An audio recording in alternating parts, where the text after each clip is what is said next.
সামনের দিকে যেন আগাতে আরম্ভ করলে এবার একবার পেছনের দিকে তাকায়, একবার সামনের দিকে তাকায়, একবার পেছনে তাকায়, একবার সামনের দিকে তাকায়। মদিনাবাসীরা তাকায় তাকায় আমিনাকে দেখে, আর আমার আমিনা মদিনাবাসীকে দেখে।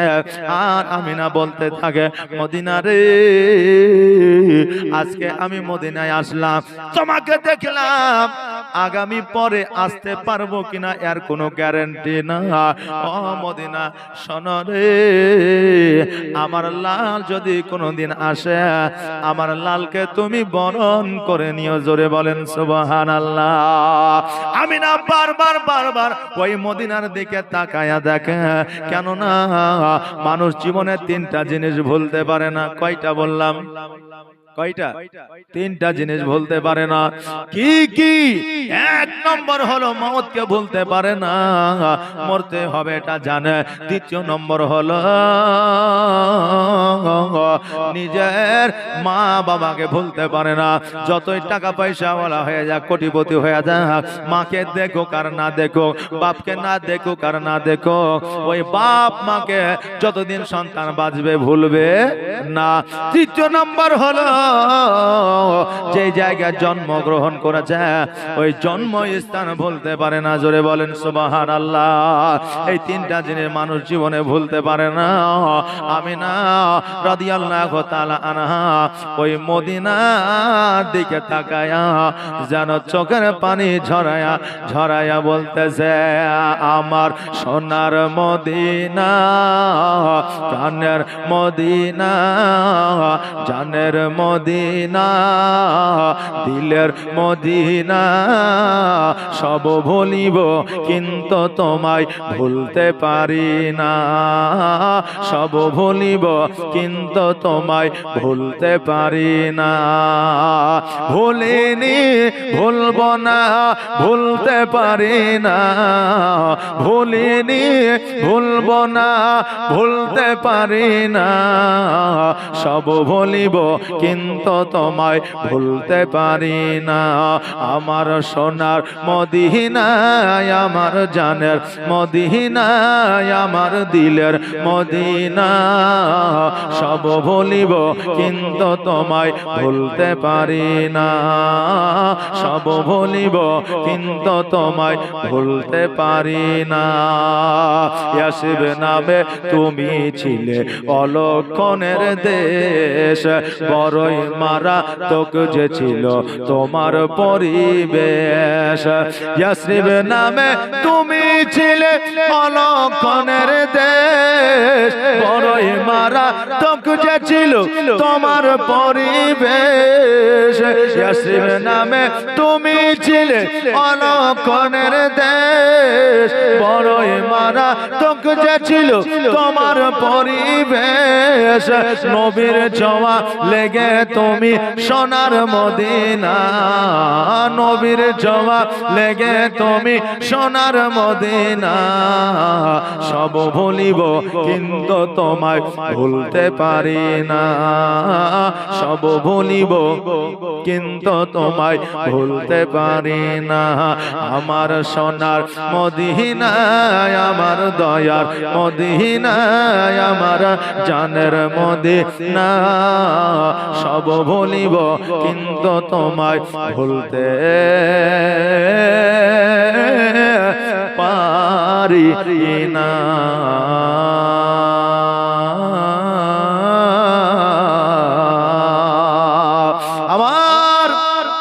আমিনা রাদিয়াল্লাহু তাআলা আনহা মদিনার দিকে তাকাল, অতক্ষণ পর্যন্ত তাকালেন যতক্ষণ পর্যন্ত আড়াল না হয়ে গেলেন।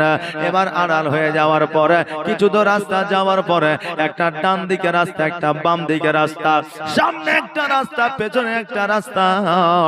আমার মা আমিনা বলতেছে, বেটা মোহাম্মদ কোন রাস্তা হয়ে যাব বলো? আমার নবীজি বলে, মা গো কোন রাস্তা হয়ে এসেছি? বলে ডান দিকে রাস্তা হয়ে এসেছি। আমার নবীজি বলে, মা এবার বাম দিকে রাস্তা হয়ে চলো, কারণ বাম দিকে রাস্তা হয়ে গেলে আমার আব্বার সঙ্গে সাক্ষাৎ হবে, আমার আব্বার কবরটা জিয়ারত হবে, মাকামে আবুয়া পাওয়া যাবে। আমি না লাগাম কানা টান দিয়া উঠকে যেন বাম দিকে চলার জন্য বললেন। এবার বাম দিকে চলতে আরম্ভ করলো। কিছু দূর যাওয়ার পরে দেখা যায় ওই মাকামে আবুয়া আমিনা রাদিয়াল্লাহু তাআলা আনহা আমার নবীজিকে ওই মাকামে আবুয়ায় নামালেন।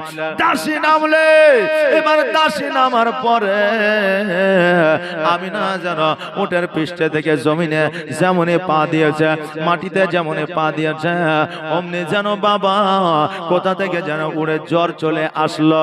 এত জ্বর, এত জ্বর, আমিনা পুরো শরীরটা যেন ব্যথায় ব্যথিত হয়ে গেল। আমিনা যেন চলতে পারে না, আমিনা যেন দাঁড়াতে পারে না। আমার আমিনা ডাক দিয়া বলে, মুহাম্মদ, ও বেটা মুহাম্মদ শোনো রে, আজকে আমি এই জায়গায় বসে যাও, আমি যাব না। ওই দেখো তোমার আব্বা জানের কবরটা দেখা যায়, তোমার আব্বা জানের কবরটা তুমি জিয়ারত করে আসো। আমার নবীজি বলে, মা গো, আজকে তোমার চেহারা পরিবর্তন মনে হয়, দেখে মনে হয় তোমার কষ্ট হয়। ও গো মা, একবার বলো তোমার কি কোনো কষ্ট হয়? আমি না সমস্ত যন্ত্রণা বুকের মধ্যে চেপে রেখে মা বলতেছে, বেটারে আমার কোনো কষ্ট হয় না। আমার নবীজি বলছে, মা তোমার কষ্ট হয়, তুমি শুধুমাত্র একবার বলো। আমি না বলছে না, এই জন্য বলছে কষ্ট হওয়ার পরেও সন্তানকে বলে না, এই জন্য বলে না কারণ আমার কষ্ট হয় এই কথা যদি আমার মুহাম্মদকে বলে দি, আমার বেটা মুহাম্মদ কষ্ট পাবে, আমি না সহ্য করতে পারবো না। এই জন্য আমি নবীকে বলি না। কাবিরা বর্ণনা করেছে ওই সময় যদি আমিনা বলতো আমার বড় কষ্ট হয়, আমার নবীর ওসিলায় আমিনার কষ্ট দূর হয়ে যাইতো। জোরে বলেন সুবহানাল্লাহ। কিন্তু সন্তানকে কষ্ট দিবে না, এই জন্য মা বলছে কষ্ট হয় না। বাবারে, জগতের মধ্যে কেউ মিথ্যা বলেও জান্নাতে যাবে, আবার কেউ হারাম খাওয়ার পরেও জান্নাতে যাবে। জোরে বলেন সুবহানাল্লাহ। আপনি বলবেন হুজুর গো, হারাম খেলে তো জাহান্নামী হবে, হারাম খেলে জান্নাতে কি করে যাবে, আর মিথ্যা বলে কি করে জান্নাতে যাবে?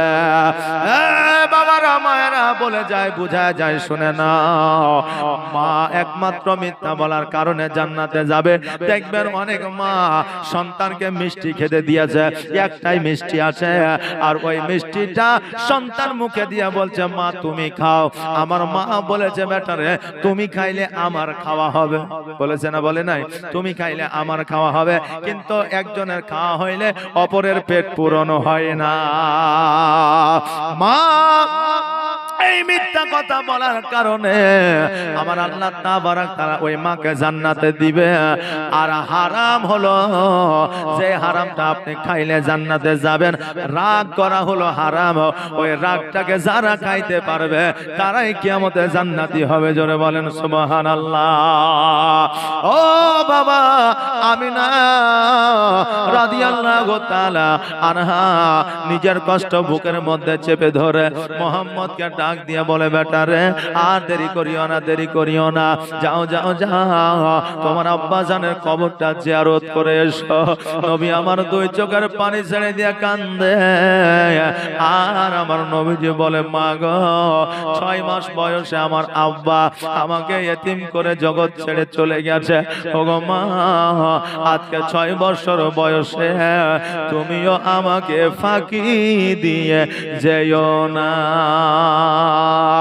ও মা, তুমি যদি চলে যাও আমি নবী বড় এতিম হয়ে যাব গো মা, আমি মানুষের দ্বারে দ্বারে ঘুরবো মা গো, আজকে আমাকে কে খাওয়াইয়া দিবে? তুমি যদি চলে যাও গো মা, আমাকে কে পোশাক পরিধান করাইয়া দিবে? তুমি যদি চলে যাও গো মা, আমাকে কে গোসল বানাইয়া দিবে? গো মা, তুমি যদি চলে যাও গো মা, আমাকে কে আদর করবে? তুমি যদি চলে যাও গো মা, আমাকে কে চুম্বন করবে? গো মা, একমাত্র দুনিয়ায় সম্পদ তুমি আমার গো মা, আজকে আব্বার মতো তুমিও ফাঁকি দিয়ে যেও না। আমিনা বলল, বেটারে যাও যাও তোমার আব্বা জানের কবরটা জিয়ারত করে এসো। ও বেটা শোনো, আমি তোমাকে ছেড়ে যাব না। আমার নবীজি বলে, মা গো, আব্বা জানের কবর জিয়ারত পরে করব, তোমাকে দেখে বড় মায়া হয়, দয়া হয়। ও গো মা, চলো বাড়ির দিকে যাই। আমিনা বলল, বেটারে তোমার আব্বা জানের কবর জিয়ারত করবা বলে এসেছ, তোমার আব্বার কবরটা জিয়ারত করো, তারপরে আবার পুনরায় আমরা বাড়িতে যাব। আমার নবী বলে, মা গো, আমি আব্বা জানের কবর জিয়ারতে যাব না। ও গো মা, তোমাকে দেখে বড় কষ্ট হয় গো মা, চলো চলো গো, তোমাকে বাড়ির দিকে নিয়ে যা। আমি না বললে, বেটারে তোমার আব্বা জানের কবরটা জিয়ারত করে এসো। আমি মা তোমাকে বলতেছি, নবী আমার দন্দা ঈমান হওয়ার পরে আব্বা জানের কবরের দিকে আগাতে শুরু করলেন। একবার মায়ের দিকে তাকায়, একবার আব্বার কবরের দিকে তাকায়, একবার মায়ের দিকে তাকায়, একবার আব্বার কবরের দিকে তাকায়। নবী আমার আব্বা জানের কাছে যাইয়া সালাম দিলেন। সালাম দেওয়ার পরে আব্বার সঙ্গে যেন কথাবার্তা বলতে আছে। এইদিকে আমার আল্লাহ তাবারাক তাআলা ডাক দিয়া বলে, ওরে ইসরাইল, আর দেরি করিও না, দেরি করিও না, জলদি করে চলে যাও।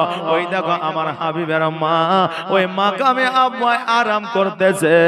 আমার মাকামে আবওয়া থেকে আমার হাবিবের মায়ের জানটাকে তুমি কবজ করে নিয়ে আসো।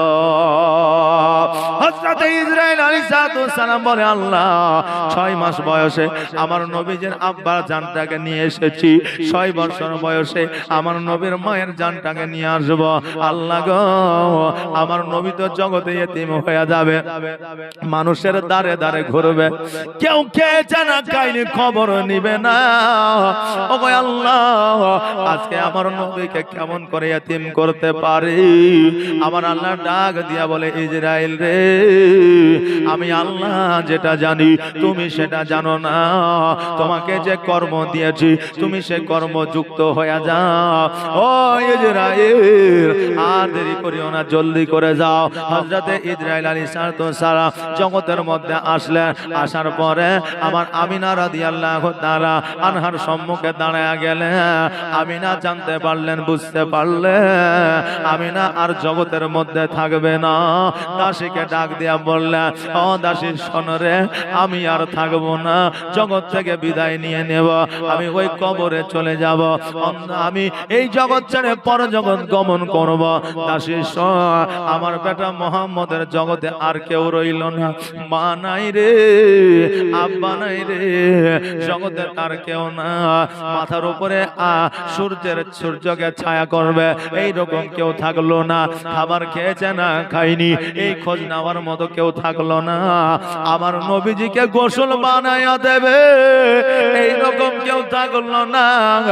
ও দাসী শোন, আমার বেটা দাদা আব্দুল মুত্তালিব আছে, আমার বেটাকে দয়া করে ওই আব্দুল মুত্তালিবের কাছে তুমি পৌঁছায়া দিও। দাসী বলল, আমিনা তুমি চিন্তা করিও না, চিন্তা করিও না, আমার মধ্যে যতক্ষণ প্রাণ আছে জান আছে ততক্ষণ পর্যন্ত আমি মুহাম্মদকে আব্দুল মুত্তালিবের কাছে পৌঁছায়া দিব। ইসরাইল আলাইহিস সালাম বলে, আমিনা আমার আল্লাহ তাবারাক তাআলা ডাক দিয়েছে, আমার আল্লাহর ডাকে তুমি কি সাড়া দিছ? আমার আমিনা বলতে যে, শোনো রে, আজকে আমার বেটা মুহাম্মদ তার আব্বার জানের কবরগাহের মধ্যে মধ্যে আছে, আমি এই জায়গায় আছি, জানটা যদি কবজ করতে হয় তুমি এখনই কবজ করে না। কারণ হইল আমার নবী যদি চলে আসে তুমি আমার জান কবজ করতে পারবে না, আর আমার নবী যদি চলে আসে আমিও যাব না। হযরতে ইসরাইল আলাইহিস সালাম সঙ্গে সঙ্গে আমার আমিনা রাদিয়াল্লাহু তাআলা আনহার জানটাকে কবজ করে নিয়ে ঊর্ধ্বগমনে যেন চলে গেল। আমার নবীজি আব্বা জানের কবর জিয়ারত যেন কমপ্লিট করলে, ও বাবাজি ও বাবাজি ভাইরা, মধ্যখানে একটা কথা বলে যায়। আজকে কিছু বাতিল ফেরকার মানুষ আছে যারা বলছে কবর জিয়ারত করা যাবে না, বলছে কি বলছে না, কবর জিয়ারত করা যাবে না বলছে। একটা কথা মনে রেখে দেন, জীবনে অনেক জীবনী শুনেছেন, এরা কি জীবনে পড়ে নাই তো দেখেও কিনা শুনেও কিনা। আমার নবী নিজেই আব্বা জানের কবর জিয়ারত করেছে, আর আমরা উম্মতি হইয়া কেন কবর জিয়ারত করতে পারি না? নবী তো কবর জিয়ারত করেছে, আমাদের বাপের, আমাদের দাদুর, আমাদের ভাইয়ের, আমাদের বোনের কবর আমরা কেন জিয়ারত করতে পারি না? এই বাতিল ফেরকার মানুষদের কাছ থেকে দূরে থাকবে, কারণ এরা হলো আসলে ঈমান চুরি করা মস্ত বড় একটা চোর। জোরে বলেন নাউজুবিল্লাহ। আমার নবীজি কবর জিয়ারত করার পরে এবার গোটে গোটে পায়ে নিজের মায়ের কাছে আগিয়ে আসলেন। মায়ের কাছে আসার পরে মা যেন চোখ দুটো বন্ধ করে আছে। আমার নবীজি মায়ের মাথার কাছে বসিয়া মা মা মা বলে ডাকে, কিন্তু মা যেন আর সাড়া দেয় না। দাসী আসিয়া বলে, মুহাম্মদ আজকে তোমার মা সাড়া দেবে না। এই জন্য সাড়া দেবে না কারণ তোমার মা আর জগতে বেঁচে না। সকলে আওয়াজ দিয়ে বলেন ইন্না লিল্লাহি ওয়া ইন্না ইলাইহি রাজিউন। নবী আমার ওজন নয়নে কান্না করতে আরম্ভ করলেন, আল্লাহ গো আজকে মা নাই, মা চলে গেল। আজকে আব্বা নাই, আমার আব্বা চলে গেছে। আজকে আমার জগতে কেউ রইল না। আল্লাহ গো আজকে আমার মা কতই না ভালোবাসত আমাকে, আমার মা কপালে চুম্বন করত, আমার মা নিজে না খাইয়া আমাকে খাওয়াইতো, ক্ষুধা লাগলে বলতো বেটা খেয়ে যাও। আর আমার মা আমাকে কত না যত্ন করত। আজকে থেকে যত্ন করার মতো কেউ থাকলো না, আজকে থেকে আদর করার মতো কেউ থাকলো না। যদি ক্ষুধার্ত অবস্থা 10 দিন পার করে দি তবুও কেউ ডেকে খাওয়াবে না। কোন জমিনে মাটি আমার হবে গোরস্থান, কোন জমিনের মাটি আমার হবে গোরস্থান। কার কোথায় কবরস্থান হবে কেউ বলতে পারবে না। আজকে আহিরনে আপনার জন্ম হয়েছে বলে আহিরনে আপনার দাফন হবে এটার কোনো গ্যারান্টি নয়। যে জায়গায় আপনার কপালে লেখা আছে দাফন হবে ওই জায়গায় আপনার দাফন হবে। এই জন্য কবির ভাষায় বলছে কোন জমিনে মাটি আমার হবে গোরস্থান, কোন জমিনের মাটি আমার হবে গোরস্থান। কাদের চোখের জলে আমি, কাদের চোখের জলে আমি পাইব পরিত্রাণ, কোন জমিনের মাটি আমার হবে গোরস্থান, কোন জমিনের মাটি আমার হবে গোরস্থান। কার কাঁধে চড়ে আমি কবর দেশে যাব, জানি না কার মনা যাতে ওই খোদা রহম পাব। কার কাঁধে চড়ে আমি কবর দেশে যাব, জানি না কার মনা যাতে খোদা রহম পাব, কার কারণে করবে ক্ষমা, কার কারণে করবে ক্ষমা, আল্লাহ মেহেরবান। কোন জমিনের মাটি আমার হবে গোরস্থান, কোন জমিনের মাটি আমার হবে গোরস্থান। কাদের চোখের জলে আমি পাইব পরিত্রাণ, কোন জমিনের মাটি আমার হবে গোরস্থান। আল্লাহুম্মা সাল্লাল্লাহু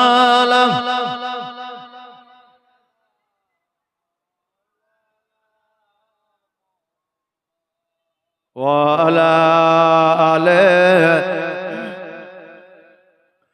মাওলানা মুহাম্মদ। আমার নবীজি অঝর নয়নে কান্না করিয়া ওই মাকামে আব্বার কিছু লোকের জন্য ব্যবস্থা করলেন। এবার লোকজনের ব্যবস্থা করিয়া আমার দয়ার নবী মায়ার নবী সাল্লাল্লাহু তাআলা আলাইহি ওয়াসাল্লাম আমার মা আমিনার দাফন কাফনের ব্যবস্থা করলেন। আব্বা জানের কবরের দিকে একবার তাকায়, মায়ের কবরের দিকে একবার তাকায়, নবী আমার দুই চোখের পানি ছেড়ে দিয়ে কান্দে, উটের পৃষ্ঠে চেপে গেল। এবার মক্কায় যখন প্রবেশ করেছে দেখছে যেন আব্দুল মুত্তালিব ওই কাবা ঘরে হিলান দিয়ে আছে। নবী আমার উটের পৃষ্ঠে থেকে নেমে গিয়ে দৌড়াতে দৌড়াতে গিয়ে আমার আব্দুল মুত্তালিবের বুকের মধ্যে ঢুকে গিয়ে আমার নবীজি হাউমাউ করে কাঁদছে আর বলছে, ওগো দাদা, আমার মা আর জগতের মধ্যে বেঁচে না, আমার মা আমাকে বড় ইয়াতীম করে চলে গেছে গো দাদা, আমার মা আর কোনোদিন মক্কায় আসবে না, আমার মা আমাকে আর কোনোদিন খাওয়াইয়া দিবে না, আমার মা আমাকে মোহাম্মদ বলে আর ডাকবে না, আমার মা আমাকে নিয়ে আর ঘুমাবে না, আমার মা আমার মাথায় আর হাত বোলাইয়া দিবে না। দাদা গো, আমি বড় এতিম হইয়া গেলাম, আমাকে দেখার মতো কেউ রইল না। আমার আব্দুল মুত্তালিব বলে, মুহাম্মদ তুমি চিন্তা করিও না ভাই, আমি বুঝে গিয়েছিলাম তখনই যখন আমিনা আমার বাড়ি থেকে বাহির হয়। ও মুহাম্মদ শোনো রে, আমার আব্দুল্লাহ জীবনে কোনোদিন বাণিজ্যে যায় নয়, বাড়ি থেকে বাহিরে যায় নয়, যেই দিন বাণিজ্যে গিয়েছে আর আমার বাড়ি আসে নাই। মা আমিনা মদিনা থেকে মক্কায় এসেছে, কোনোদিন কোথাও যায় নাই, যেমনই বাইরে হয়ে গেছে আমি আব্দুল মুত্তালিব জেনে গিয়েছিলাম যে আমিনাও আর আসবে না। তবে মুহাম্মদ, ওরে ভাই তুমি কাঁদিও না, আমি আব্দুল মুত্তালিব যতদিন পর্যন্ত বেঁচে আছি, যতদিন পর্যন্ত হায়াতে আছি, ততদিন পর্যন্ত তোমার কোনো অসুবিধা হইতে দিব না। আব্দুল মুত্তালিব এই কথা বলার পরে আমার নবীজিকে নিয়ে গিয়ে গোসল করাইয়া দিলা। গোসল করে দেওয়ার পরে খাবার খাইতে বললেন। আহারে, আমার নবী খাবার খাইতে পারে না, কারণ মা চলে গেছে। মায়ের কারণে, মায়ের জন্য, মায়ের ভালোবাসায়, মায়ের মহব্বতে খাবার যেন খেতে পারে না। রাত্রিবেলা আমার আব্দুল মুত্তালিব যেন সঙ্গে করে নিয়ে ঘুমিয়েছে, সঙ্গে করে নিয়ে শুয়েছে। আব্দুল মুত্তালিব মুত্তালিব লক্ষ্য করেছে নবী যেন ঘুমায় না, সারা রাত মা মা বলে যেন কান্দে। বাচ্চা ছেলের মা যদি আপনার বিদায় নিয়ে কবরে যায়, ওই বাচ্চা তো মায়ের কাছে সব সময় থাকে, ওই বাচ্চা মাকে কেমন করে ভুলে থাকতে পারে? আমার আব্দুল মুত্তালিব বলছে পোতা, ও ভাই মোহাম্মদ শোনো রে, তুমি যদি এইভাবে কান্না করো রে ভাই, তোমার শরীরটা অসুস্থ হয়ে যাবে, তোমার শরীরটা দুর্বল হয়ে যাবে, তুমি কান্নাটা বন্ধ করো, একটু ঘুমাও। আমার নবীজি বলে দাদা গো, আমি তো চেষ্টা করছি ঘুমানো, কিন্তু ঘুম আসে না, আমার মাকে বারবার মনে পড়ে যায়, আমার কান্না চলে আসে গো দাদা, আমি কান্না বন্ধ করতে পারি না। এত বোঝানোর পরেও আমার নবী যেন বোঝে না, কারণ মা চলে গেলে কারো মনে সান্ত্বনা দেওয়া যায় না। আব্দুল মুত্তালিব কোশিশ করলেন, চেষ্টা করলেন, কিন্তু নবীর কান্না বন্ধ হইল না। সারা রাত্রি কেঁদে কেঁদে সকাল যেন হয়ে গেল, আর যেমনই সকাল হয়ে গেল আমার নবী যে ডাক দিয়া বলতেছে দাদা গো, আমি নবী চোখে যেন কিছু দেখতে পাই না। আব্দুল মুত্তালিব বলল মুহাম্মদ, তোমাকে তো আমি আগেই বলেছিলাম যে তুমি কান্না করিও না, তোমার শরীরটা দুর্বল হয়ে যাবে, রোগ হয়ে যেতে পারে। আজকে তোমার চোখের পানি শুকিয়ে যাওয়ার কারণে তোমার চোখের জ্যোতি হারিয়ে গেছে, চলো চলো এখন তোমাকে হাকিমের কাছে নিয়ে যেতে হবে। আমার নবীজিকে হাকিমের কাছে নিয়ে গেল, নিয়ে যাওয়ার পরে আমার নবীজির চেহারা দেখে হাকিম মুগ্ধ হয়ে গেল। পরিচয় জানতে চাইলো, ছেলের নাম কি বলে মোহাম্মদ, বাপের নাম কি বলে আব্দুল্লাহ, মায়ের নাম কি বলে আমিনা, বলে তোমার নাম কি বলে আব্দুল মুত্তালিব। হাকিম বলল, এই আব্দুল মুত্তালিব তুমি আর দেরি করিও না, দেরি করিও না, এই বাচ্চাটিকে জলদি করে বাড়িতে নিয়ে যাও, কারণ এই বাচ্চাটি হলো আখেরি পয়গম্বর। আমি তাওরাত ইনজিল জুবুরে পড়েছি, এই বাচ্চাটির অনেক দুশমন রয়েছে, না জানি কখন এই বাচ্চাটিকে আক্রমণ করবে, অতএব তুমি বাড়িতে নিয়ে চলে যাও। আব্দুল মুত্তালিব বলল, শোনো গো, তবে এ বাচ্চা চোখে যে দেখতে পাই না, এর জন্য ওষুধ কি লাগবে? হাকিম বলল, আমার চাইতে বড় ডাক্তার হলো উনি, অতএব আমার দাওয়া লাগবে না, বাড়িতে নিয়ে গিয়ে তার থুতু মুবারক তার চোখে লাগায়া দাও, খোদার কসম করে বলি তার চোখের জ্যোতি ফিরে চলে আসবে। আব্দুল মুত্তালিব জলদি করে আমার নবীজিকে বাড়িতে নিয়ে আসলেন, নিয়ে আসার পরে আমার নবীজির থুতু মুবারক আমার নবীজির চোখে লাগায়া দিলেন, আর যেমন চোখে লাগায়া দেওয়া আমার নবীজিকে বললেন আস্তে আস্তে চোখটা খোলো। নবী আমার যখন আস্তে আস্তে চোখটা খুললেন, আমার নবীজি বলতেছে দাদা গো, আমি চোখে আগে যেরকম দেখতাম তার চাইতে দ্বিগুণ বেশি ভালো দেখতে পাই। জোরে বলুন সুবহানাল্লাহ। ওগো দিবানা হইয়া ডাকি তোমায়, সারা দাও না গো একবার, ওগো পাগল হইয়া ডাকি তোমায়, সারা দাও না গো একবার। আর প্রথম যেদিন আসিলে ভাবে, আর চিহ্ন ইনসান দরদ পড়ে, আর জিন্ন ইনসান দরদ পড়ে কত গৌরবে, যাক রহমতের সীমানা কাঁদে আসিতে সিজদায়, ওগো গুনাহগার উম্মত আছে আমার, কেমন হবে পার, ওগো দিবানা হইয়া ডাকি তোমায়, সারা দাও না গো একবার, ওগো পাগল হইয়া ডাকি তোমায়, সারা দাও না গো একবার।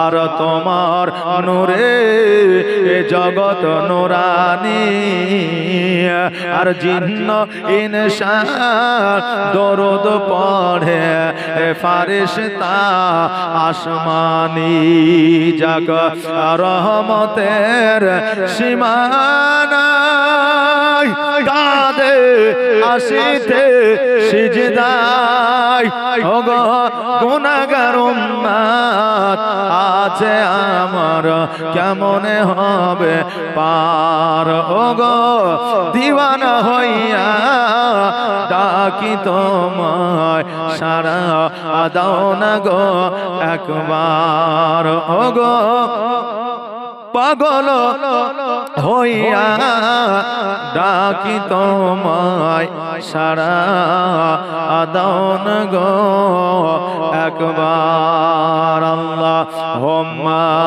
সাল্লাল্লাহু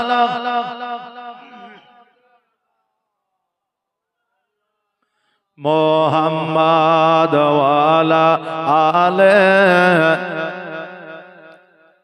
মৌলানা মোহাম্মদ।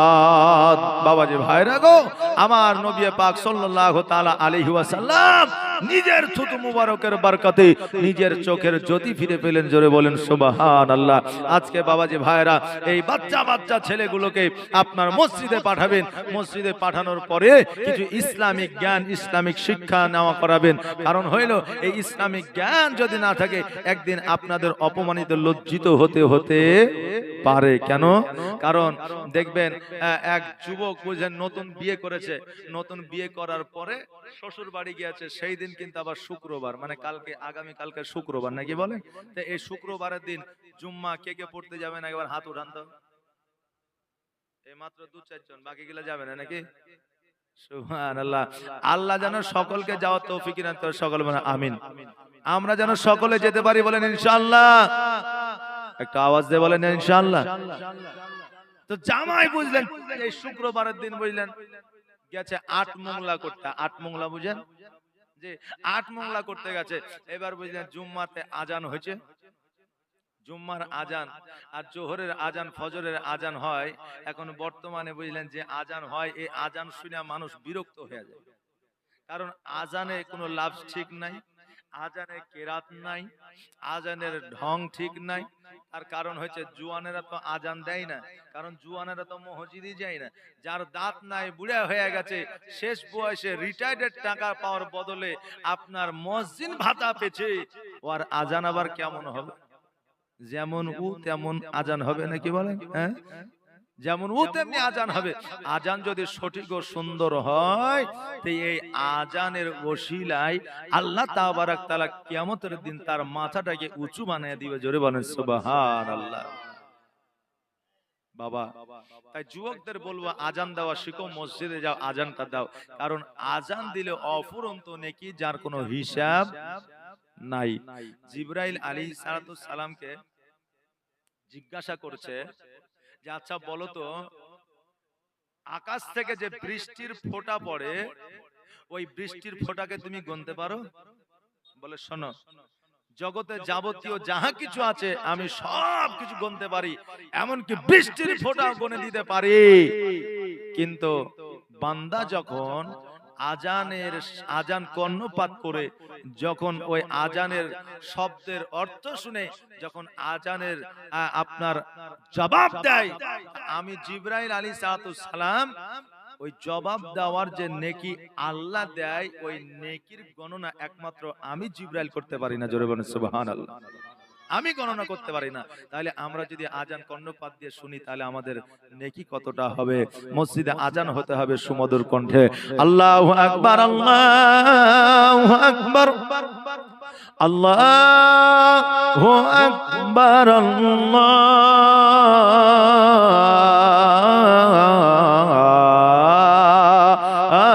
আল্লাহু আকবার। আশহাদু আল্লা ইলাহা ইল্লাল্লাহ,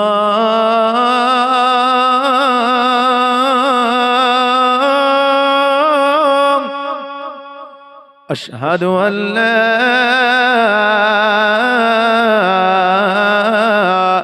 ইলাহা ইল্লাল্লাহ। ইল্লাল্লাহ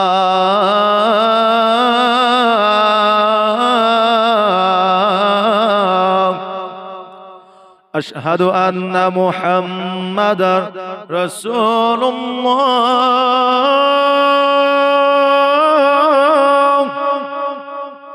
আশহাদু আন্না মুহাম্মাদার রাসূলুল্লাহ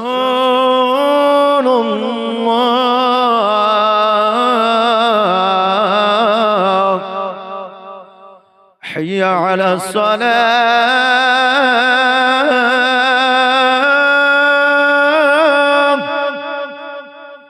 হাইয়া আলাস সালাহ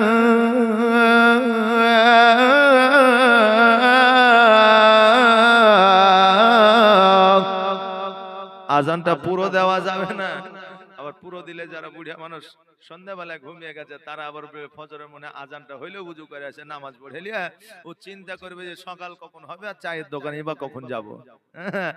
আর দেখবে সকাল হতে যখন দেরি হয়েছে কমিটির ছেলে প্রত্যেক জনকে ধরবে বলে তোরা আচ্ছা মলবিলি হয়েছিলি রে যে রাত 12টাতে আজান দিয়ে দিয়েছে। সুবহানাল্লাহ। তা আজান পুরোপুরি দেওয়া যাবে না।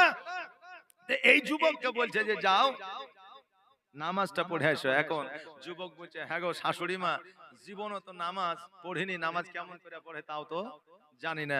আচ্ছা বলেন আজকাল বর্তমানে নিউ জেনারেশনের ছেলেরা কিছু কারোর কথা শুনুক আর না শুনুক, মা বাপের কথা শুনুক আর না শুনুক, শ্বশুর শাশুড়ির কথা কিন্তু 100-র মধ্যে 90টাই শোনে। যে না শুনলে ইজ্জত চলে যাবে, মান চলে যাবে, সম্মান চলে যাবে নাকি বলে। আবার ওই যুবককে যদি বলে হ্যাঁ রে তুই 22 বছর বয়সে বিয়ে করলি কেন, বলে আর বলিয়েন না বাড়িতে মা খুব অসুস্থ, বাপের শরীর ভালো যাচ্ছে না, তাই বাপ মায়ের সেবার জন্য বিয়েটা করে ফেললাম। হ্যাঁ রে বিয়ের পরে যে সেবাটা তোর বউ করবে, তো বউয়ের জন্য মা বাপের সেবা করা ফরজ না তোর জন্য সেবা করা ফরজ? কার জন্য? সন্তানের জন্য। বউ সেবা করতেও পারে না করতেও পারে, সেবা করাটা হলো তার জন্য একটা আদব, তার জন্য একটা আদব। স্বামীর কথা শুনে তাকে তার সেবা করতে হবে। এখন স্বামীর কথা না শুনলে তাকে জাহান্নামে যেতে হবে। তাই শ্বশুর শাশুড়ির সেবা করতে হবে। এখন তার জন্য তো ফরজ না, ছেলের জন্য ফরজ। আর বুঝলেন ওই যুবক বিয়ে করার পরে বলে আমার মা বোনকে টাকা দিয়ে দেয়, আমার মা অপর ভাইকে সোনা দিয়ে দেয়, ওর সেবা জীবনেও করবে না। অনেকে আছে বলে না বলে জীবনেও করবে না। এই তোমার মা কাকে কি দিলে তোমার দেখে লাভ নাই, তোমার কর্তব্য হচ্ছে তোমার বাপ মায়ের সেবা করা, তোমার বাপ মায় তোমাকে সেবা করতে হবে। এবার শাশুড়ি মার কথা শুনে বুঝলেন বলছে যে মসজিদে যাবো তো নামাজ তো জীবনও পড়িনি। বলছে খ্যাপা নামাজ পড়তে হয় নাকি? দেখবা মুসল্লি যেমন করে পড়ছে দেখে দেখে পড়ে লিবা। তো এরকম অনেক দেখনে বলা মুসল্লি আছে না নাই? মসজিদে যে আল্লাহু আকবার নামাজে দাঁড়িয়ে গেল, নামাজে দাঁড়িয়ে যাওয়ার পরে আকাশে তাকায়, ডান দিকে তাকায়, বাম দিকে তাকায়। এখন ওকে যদি বলে হারে মৌলভী সাহেব কি সূরা পড়েছে, বলে জানি না। বলে মসজিদে ফ্যান কটা আছে, বমনি বলবে 16-17টা আছে। মানে নামাজে যে যত ফ্যান ছিল শুধু গইনাছে, বুঝতে পারলেন না? এইরকম মুসল্লি আমাদের আছে। কিছু মুসল্লি লোক দেখানো মসজিদে যায়, লোক দেখানো মানে মানুষকে বুঝাতে যায় যে আমি নামাজ পড়ি, তসবিহ হাতে লিয়া ঘরে ও মানুষকে বুঝাতে যায় যে আমি তসবিহ পড়ি, কিন্তু আল্লাহকে রাজির জন্য নয়। কারণ সন্তান চাকরি পেয়েছে, বৌমা চাকরি করে, এখন বাপকে বলেছে শেষ বয়সে রিটায়ার্ড পেনশন পাইছো, নামাজটা পড়ো। এখন ও দেখছে না গেলে তো বৌমা হয়তো লজ্জিত করবে, বেটাও লজ্জিত করবে, তো যাই মসজিদে। এইরকম মানুষ বুঝলেন মসজিদে গেছে। কিছু মানুষ বুঝলেন মসজিদে এমনি এমনি যায়। কেন যায়? ইমাম সাহেব মসজিদে চলেন, কতদিন আর ঘুরবেন, 50 বছর হয়ে গেল, নামাজ পড়তে হবে জানেন না? ও লজ্জায় পড়ে যায়, বেইজ্জত হয়ে যায়, মসজিদে যায়। তো ওর নিয়ত আবার কেমন হবে? আল্লাহকে রাজি করার জন্য যাই না। আমরা নিয়ত করি নওয়াইতু আন উসাল্লি লিল্লাহি তাআলা রাকাতিস সালাতিল, হ্যাঁ ফজর জোহর আসর মাগরিব একটা নিয়ত করি। আর ওরা যখন যারা জোর করে যাদেরকে মসজিদে নিয়ে যাওয়া হয় তাদের নিয়ত হয় কেমন জানেন? তাদের নিয়ত হলো নওয়াইতু আন উসাল্লি লিল্লাহি তাআলা রাকাতিস সালাতে, এই মৌলবি জ্বালাতে আমিও পারি না, শালারাও ছাড়ে না। আল্লাহু আকবার। বুঝলেন না? হ্যাঁ মানে এরা জ্বালাতে চায় মসজিদে, কিন্তু আসলে আল্লাহকে রাজি করার জন্য যায় না। কিন্তু এই জামায়াতও গেছে শাশুড়িকে রাজি করার জন্য। এবার মসজিদে যাওয়ার পরে দেখছে সবাই তো নামাজ পড়ছে, একমাত্র ইমামই বসে আছে, ওই ইমামের পেছনে যে দাঁড়িয়ে গেছে। খুতবা হয়ে আছে, খুতবা হওয়ার পরে ইমাম সাহেব একামত দিয়েছে। এই আমাদের মসজিদে যে একামত দেয় আমাদের একটু জানারও দরকার আছে, শুধু জীবনে শুনলেই হবে না, তাই না? মসজিদে যে একামত দেয়, একামতটা কিভাবে দেয়? আমি তো আপনাদের একামত জীবনও শুনিনি, তবে আমাদের পশ্চিম বাংলার যথারীতি এরকমই হয়। আল্লাহু আকবার, আল্লাহু আকবার, আল্লাহু আকবার, আল্লাহু আকবার, আশহাদু আল্লা ইলাহা ইল্লাল্লাহ, আশহাদু আল্লা ইলাহা ইল্লাল্লাহ, আশহাদু আন্না মুহাম্মাদার রাসূলুল্লাহ, আশহাদু আন্না মুহাম্মাদার রাসূলুল্লাহ, কাদ কিয়ামাতিস সালাহ, কাদ কিয়ামাতিস সালাহ। এরকম অনেক জায়গাতে হয়, আপনাদের দেশে হয়তো হয় না, কিন্তু দ্রুত বেগে আপনার একামতটা দেয় নাকি বলেন? কিন্তু অত দ্রুত বেগে হবে না, কেমন করে দিতে হবে? আল্লাহু আকবার, আল্লাহু আকবার, আল্লাহু আকবার, আল্লাহু আকবার, আশহাদু আল্লা ইলাহা ইল্লাল্লাহ, আশহাদু আল্লা ইলাহা ইল্লাল্লাহ, আশহাদু আন্না মুহাম্মাদার রাসূলুল্লাহ, আশহাদু আন্না মুহাম্মাদার রাসূলুল্লাহ, হাইয়া আলাস সালাহ, হাইয়া আলাস সালাহ, হাইয়া আলাল ফালাহ, হাইয়া আলাল ফালাহ, قد قامت الصلاة قد قامت الصلاة الله أكبر الله أكبر لا إله إلا الله। আচ্ছা সুন্দর হইল না? কেমন হইল জি? ভালো লাগলো না? তো মুসল্লিকে যদি ভালো লাগে তো নামাজের প্রতি ভক্তি আসবে না? আসবে না? অটোমেটিক চলে আসবে। তা আমাদের দ্রুত তাড়াতাড়ি একামত দিতে হবে এরকম কোন হাদিসে বা কোন ইতিহাসে নাই। একামতটাও হবে পরিষ্কার পরিচ্ছন্নতা ভাবে, সুস্থতা ভাবে, তাড়াতাড়ি তো কিছু নাই। আল্লাহর ইবাদতে তাড়াতাড়ি করলে কি আল্লাহ খুশি হয় মনে করেন নাকি? আল্লাহ তো ইবাদতের মধ্যে ধৈর্য ধারণ করতে বলেছে নাকি বলেন? বাবজি ভাইরা, যেটা মূলত উদ্দেশ্য। এবার ওই জামাই কিন্তু পেছনে দাঁড়িয়ে আছে, একামত হয়ে আছে, আল্লাহু আকবার বলে দাঁড়িয়েছে, সূরা ফাতিহা পড়েছে, সূরা মিলিয়ে রুকু সিজদায় গেছে। আর বুঝলেন জামাইও রুকু সিজদায় গেছে। তো জামাই যদি লুঙ্গি পরে মসজিদে যায় তো পুরনো লুঙ্গি পিন্ধা যাবে না নতুন লুঙ্গি? জি, জামাইকে নতুন লুঙ্গি, পুরানো লুঙ্গি দিবে শ্বশুর বাড়ি থেকে, নতুন লুঙ্গি দিয়েছে। এই নতুন লুঙ্গি পিন্ধা বুঝলেন জামাইনি রুকু সিজদায় গেছে, অমনি লুঙ্গিটা পেছনে বাইরে গেছে, আর পেছনের মুসল্লির মাথাতে ঢুকে যায় জামাইয়ের লুঙ্গি উঠে আছে। আর জামাইয়ের লুঙ্গি জামাইনে উঠে যাওয়া অমনি ও মনে করছে নামাজের মধ্যে মনে হয় এগুলা আছে, কারণ ও তো জীবনে নামাজে যায়নি। জি, পরের রেখাতে যখন ইমাম সাহেব রুকু সিজদায় গেছে তো ও প্লেস করে নিজে ইচ্ছাকৃত সুন্দরভাবে মাথাটাকে ইমামের লুঙ্গিতে ঢুকাইয়া এবার ইমামের লুঙ্গিকে তুলে দিয়েছে। এবার ইমামের লুঙ্গি যখন তুলে আসে তখন ইমাম বলছে এই পাগলা, তো ও বলছে এই পাগলা, ও ভাবছে ইয়াও নামাজে আছে। আচ্ছা বলেন ওই জায়গায় এই যে ঘটনা ঘটলো, তো ওই জায়গার মানুষরা জিজ্ঞাসা করলো কিনা ইয়ার বাড়ি কোথায়, ঘর কোথায়, বাপের নাম কি, কোথায় এসেছে? করেনি? জিজ্ঞাসা করেছে। তো বাপ বলেন ওর বংশের নাম, ওর বাপের নাম, ওর মায়ের নাম, ওর নাম, শ্বশুরের নাম, শাশুড়ির নাম উজ্জ্বল হইল না ডুবিল? কোনটা গো? ডুবিল। তো এই জন্য বাচ্চাদেরকে মসজিদে পাঠাবেন যাতে কমসে কম নামাজটা পড়া শিখে, যাতে কালেমাটা শিখে, যাতে তরিকাটা শিখে। আর এই তরিকাটা যদি তাদের মধ্যে থাকে তো